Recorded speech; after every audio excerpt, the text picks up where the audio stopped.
Hey, it's Jeremy from OpticHouse.com. Doing this piece reminded me of how much I miss painting and how much I need to get back into the habit of doing it.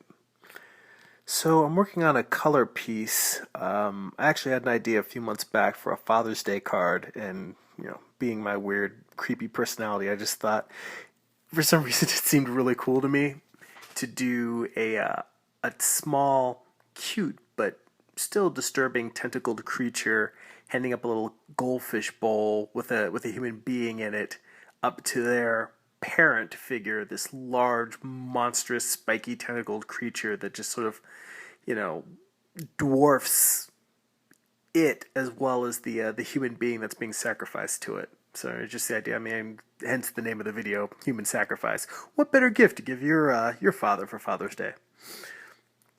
Anyway, I really have been trying to make an effort to work out my value choices before I go into working with color, because I've found that when I just start working with color without working out my darks and lights, balancing them, that I end up getting something that feels like a little bit of a mess.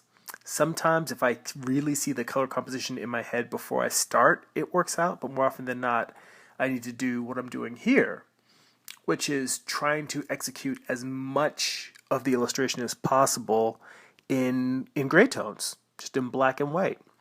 Working out the glows, painting in the textures.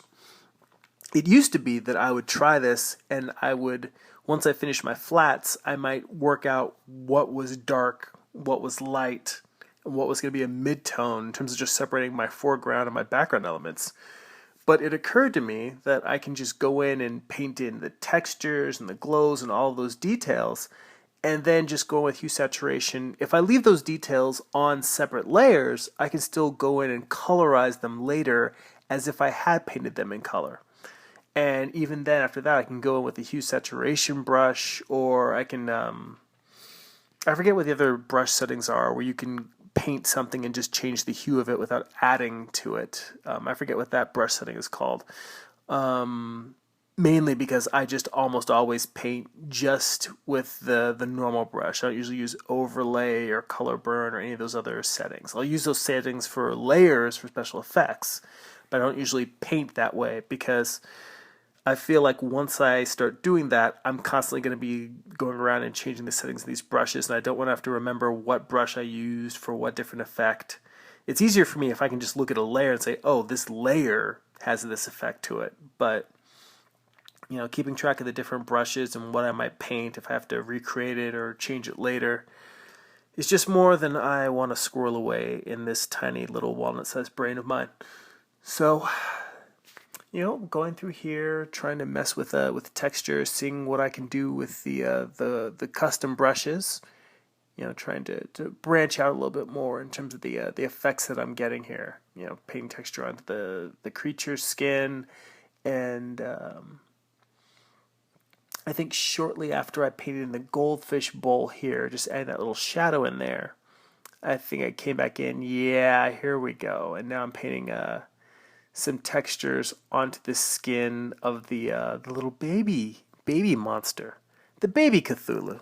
It's Cthulhu Father's Day. And this was kind of nice, just being able to experiment with this a little bit more and seeing what else I can do with it that I haven't done. I don't usually do a ton of texture work. It used to be that I would just find a texture to drop into the background of a piece or drop on top of it, but now I'm trying to use the brushes within Photoshop and the textures that come stock with it, with Photoshop, and just adding them more as accents. It's one of those things where I'm trying to find out how to do more with less, like adding just enough to get the effect that I want. Hence me painting in a variety of texture sizes and then coming in and erasing out some of it.